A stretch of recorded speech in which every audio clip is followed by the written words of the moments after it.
O Vida Vivida recebe hoje uma jornalista de mão cheia. Ela já foi repórter, apresentadora de telejornais, programas de rádio, já escreveu matérias inesquecíveis para jornais e revistas e é uma das militantes negras mais atuantes do Brasil. E é por isso que o programa Vida Vivida tem o prazer de receber hoje aqui a jornalista Ana Davis. Tudo bom, Ana? Tudo ótimo, linda, Mariana. tá Muito bonita. obrigada. É um prazer estar aqui com você, com toda a equipe da universidade. Então a gente hoje vai te perguntar, estamos aqui os alunos do curso de Comunicação Social, eles vão te fazer várias perguntas. Uma vida, uma carreira extensa como a sua, tem coisa aberta para contar pra gente, Não né? me torturem. Agora a gente vai fazer um retrocesso, vamos conhecer um pouquinho melhor a Ana Davis. Vamos lá, então. São 4 nomes diferentes até hoje. Nasceu como Maria das Graças Silva, ingressou no jornalismo como Iriane Farrell, depois virou Ana Davis, em homenagem à ativista negra norte-americana Angela Davis. E agora assina Ana, com 2 N's, e Davis, com um E a mais entre o S e o I. A inquieta e polêmica menina de Caratinga, Minas Gerais, provocou confusão até mesmo antes de nascer. O pai, um estudante de medicina, não queria o bebê. A mãe, empregada doméstica, levou a gravidez adiante. Na adolescência, começou a escrever contos para o jornal Estado de Minas. Na década de 70, quase trocou o jornalismo pela profissão de modelo, mas um convite para apresentar o jornal Hoje, em Minas Gerais, resgatou Ana, ainda com um N só, para o mundo da notícia. 1 ano e meio depois, ela já comandava no Rio de Janeiro o jornal Hoje, transmitido em rede para todo o Brasil. Trabalhou ainda como repórter para o Jornal Nacional e para o Fantástico. No auge do sucesso, a jornalista voltava a criar polêmica. Em 74, apareceu seminua no Pasquim. O resultado, Ana foi suspensa por 1 mês e, mais tarde, acabou deixando a Rede Globo. Mas rapidamente ela se envolveu em uma série de projetos. E mais uma ousadia. Ingressou na seita Hare Krishna. Não contou para ninguém, nem mesmo para a família, que o objetivo era fazer uma matéria investigativa. A reportagem, publicada na revista Manchete e no jornal Última Hora, foi super comentada em todo o Brasil.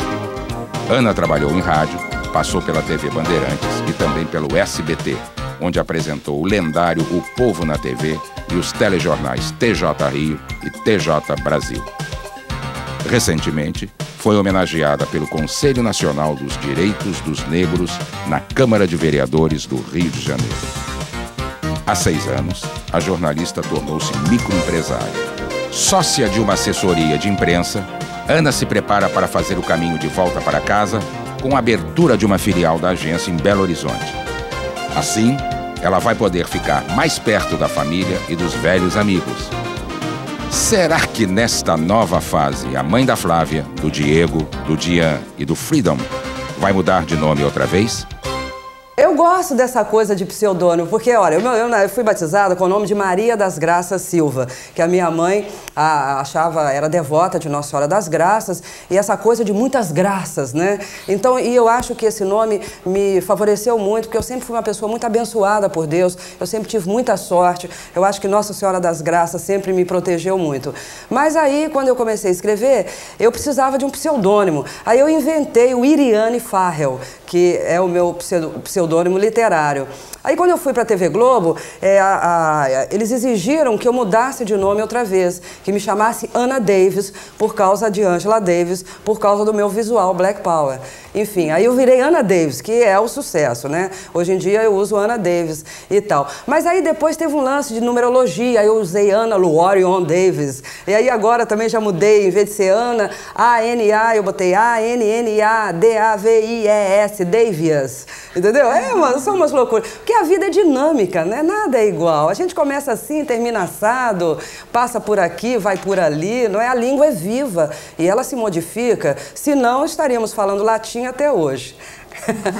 O Otávio vai fazer uma pergunta. Vamos lá, Otávio. Ana, acho que muita gente deve ter curiosidade de saber como é que foi a tua experiência nesses 3 meses de convívio com a comunidade Hare Krishna. Olha, foi muito interessante. Eu sempre tive uma curiosidade muito grande nessa questão religiosa, sabe? Uma angústia, uma ansiedade. Mas quando eu fui para a seita Hare Krishna, foi, assim, muito mais para investigar o que era, na verdade, porque a coisa começou assim. Eu era repórter do Fantástico e fiz uma matéria na qual a gente mostrava uma mãe reclamando e se queixando ao bispo, ao papa, de que a filha dela tinha sido aliciada pelos Hare Krishnas e que a coisa estava muito mal resolvida, que eles tinham tirado a menina da família de uma forma assim abrupta e isso desagregou a família. Então tinha uma questão assim social muito grande.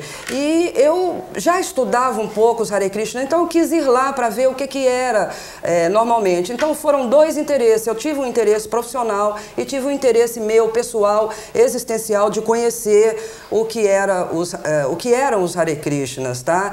E, enfim, foi uma experiência muito enriquecedora e depois eu saí, contei a experiência em várias reportagens na revista Manchete e uma série no jornal Última Hora, e isso me ajudou muito na minha caminhada em busca de Deus, porque eu sempre fui uma pessoa muito ligada nessa questão religiosa. Ok, obrigado. Ana, eu gostaria de saber que muitas pessoas criticam reportagens com câmera escondida, então jornalistas à paisana. Você acha que esses recursos valem a pena para se conseguir uma boa matéria? Eu acho que valem a pena, sim. O importante é você revelar a verdade, né? Porque o jornalista, ele é o grande... Eu acho que é o olho da sociedade, entendeu? Aquela consciência maior. Por isso que o jornalismo é o quarto poder, porque ele vai aonde as pessoas ainda não foram, ele indaga em cima de coisas que as pessoas às vezes não perceberam. E em muitos casos, você só tem esse tipo de recurso. Usar uma câmera escondida, você ir disfarçado, como eu fui lá nos Hare Krishnas, como uma parente convertida, mas vendo, entendeu? Com olhos de repórter, o que estava acontecendo ali. Porque eu acho que o jornalista, ele tem muito de polícia também. O jornalista é muito polícia, o jornalista é muito advogado, o jornalista, ele tem uma gama de facetas dentro da nossa profissão que são necessárias e que contam, entendeu? Eu acho que a única coisa que a gente não deve fazer é mentir, entendeu? Mas pela verdade, eu acho que o jornalista deve fazer o impossível. Ana, agora a gente vai para o intervalo rapidinho, daqui a pouco você continua conversando com a gente. O Vida Vivida volta daqui a pouco.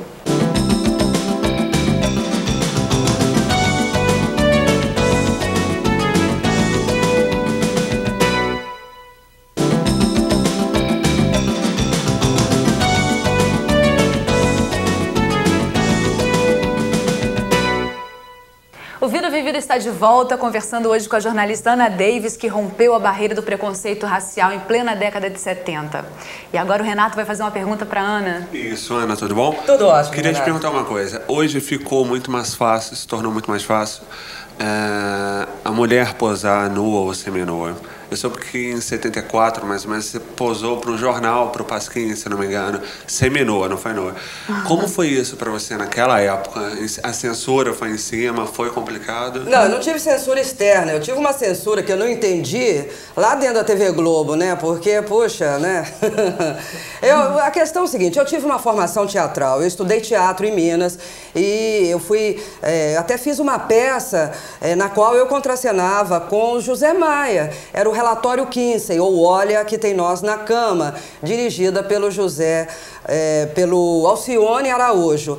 E o José Antônio de Souza, que também é um dramaturgo conhecido, foi meu professor lá no Teatro Universitário. Então eu tinha uma vivência teatral grande. E nessa peça eu fazia um striptease e apresentava o Jornal Hoje em Belo Horizonte, que é uma cidade que sempre foi muito mais conservadora do que Rio de Janeiro. Agora, a TV Globo, aquela Torre de Babel, entendeu? Uma Babilônia grande, e de repente o pessoal implicar com, né, uma imagenzinha. Eu acho que isso aí de repórter, gente, qual é? Eu estava no auge da minha forma. Eu não me arrependo, foi ótimo. Mas Mas isso não chegou a dar problema pra você? Deu, eles me botaram de castigo lá dentro, que me congelaram, aí disseram, olha, você vai ficar na geladeira. E eu, sempre muito burrinha, eu devia ter ficado na geladeira, aproveitado para fazer outros cursos e tal, mas eu sempre fui batalhadora, eu achei aquilo uma ofensa enorme, porque ficar na geladeira era não trabalhar. E eu nunca admiti não trabalhar. Eu falei, eu ficar na geladeira, vocês me aguardem, eu vou me embora da TV Globo. Aí, na primeira oportunidade, eu pedi pra sair, porque eu estava ofendidíssima. Ana, conta pra gente como é que é o dia a dia na rádio, assim, aquela coisa do improviso, programa de rádio é uma loucura. Né? Olha, eu acho que na rádio, pra fazer rádio, você tem que ser não só um grande jornalista, mas um excelente, um fantástico comunicador. Porque a velocidade do rádio é muito grande, é instantâneo, é muita coisa improvisada, embora a gente tenha roteiro, embora exista uma produção muito detalhada, muito cuidadosa, tudo é estudado, mas é tudo muito pá, no ato, tá, entendeu? É a comunicação direta com o público. É um trabalho, assim, muito grande. A gente, por exemplo, lá pro show do Antônio Carlos, que é o programa de maior audiência no rádio carioca, no estado do Rio, em muitas cidades e capitais do Brasil, a gente acorda às 4 da manhã, entendeu? Às 5 tá batendo ponto e produzindo aquilo tudo. Às 6 horas a gente tá no ar e é muito legal, entendeu? É muita comunicação direta, você fala uma coisa, aí o ouvinte liga e responde, sabe? Existe uma interação muito grande entre o comunicador de rádio e o ouvinte. Eu acho que mais do que internet, entendeu? Porque agora a gente está na época da internet, dessa coisa do e-mail, né? Bate e volta. O rádio tem isso, ó, e é fantástico, muito bom. Você sempre esteve muito ligada à luta dos negros e tal. Queria saber como que você acha que está essa discriminação no Brasil hoje, o preconceito no Brasil hoje. Como que você encara isso? Ainda existe muito preconceito no Brasil, entendeu? Porque o preconceito no Brasil, ele é uma coisa muito sutil, ele não é explícito como é em outras partes do mundo, entende? Agora, a gente está lutando. Hoje em dia, a gente tem um movimento negro organizado, a gente tem as ONGs, até mesmo a sociedade dita branca, né? Porque o branco no Brasil é uma porcentagem muito menor em relação ao negro, porque se você colocar todos os pardos e mestiços como negros, né? Você tem uma população negra maior do que a população branca. Eu estou envolvida na produção de uma feira internacional de cultura de produtos afros. A empresária que está produzindo é branquíssima, louríssima, de olhos azuis, entendeu? E nós estamos ali juntas, de mãos dadas, negros e brancos, trabalhando para esse Brasil ser melhor. Eu acho que a gente está num momento... Mas isso não é de hoje, não, entendeu? Eu acho que isso vem aumentando. O negro sempre lutou, ele sempre lutou pelo espaço, ele sempre que foi discriminado, ele falou, olha, você está me discriminando, porque todo mundo tem que dizer do que lhe incomoda, não é? É importante, porque nós somos uma família. O que somos? Somos uma família, nós cantamos o mesmo hino nacional, nós falamos o mesmo idioma, não é? Nós comemos as mesmas comidas, a gente vive no mesmo espaço, nessa cidade maravilhosa, Rio de Janeiro, cartão postal, né? Todo lugar que você anda é beleza. Então, eu acho que a gente tem que se entender. E a gente, então, está nessa busca do entendimento e eu tenho muita esperança que a gente vai chegar lá, porque o Brasil é a grande potência do terceiro milênio. Bom, Ana, vamos fazer mais um intervalinho, então, agora. Daqui a pouquinho a gente volta.